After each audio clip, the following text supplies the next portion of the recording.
Nagdaos ng Thanksgiving Mass ang Philippine Embassy sa Paris para kay two-time Paris Olympic gold medalist Carlos Yulo. Ang Gymnastics Association of the Philippines may plano na rin daw para sa 2028 Olympics.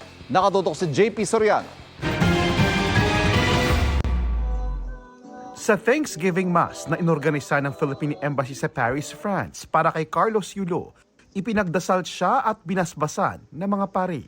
Taimtim ding nagdasal ang two-time Paris Olympics gold medalist. Bigyan niya ako ng guidance, lakas, pagmamahal po sa sarili ko at syempre pagmamahal para makapag-share po ako sa ibang tao.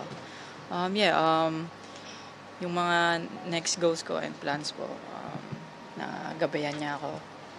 Gabayan niya kami ng team ko. Gabayan kami ng partner ko po.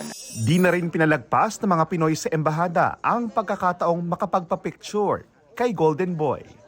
Hep, hep, hooray! Cheers! Cheers! Buhay! Mabuhay ang Pilipinas! Sina Yulo at boxing bronze medalist Ira Villegas ang flag bearer ng Pilipinas sa closing ceremony ng Paris Olympics.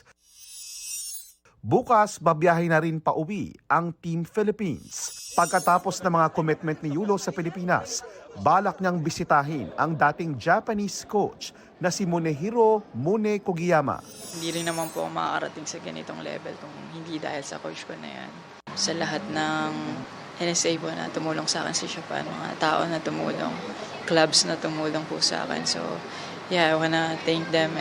Para sa 2028 Los Angeles Olympics, isa sa mga plano ng Gymnastics Association of the Philippines o GAP ang magpadala ng isang buong team sa halip na isang kalahok lang.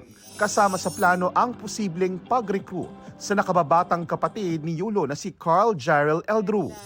They want me to have the World Championship sa Pilipinas because of Eldru. The brother of Carlos is very, very good. He's gonna be another champion. I'm telling you already. Maging Olympic champion naman yan.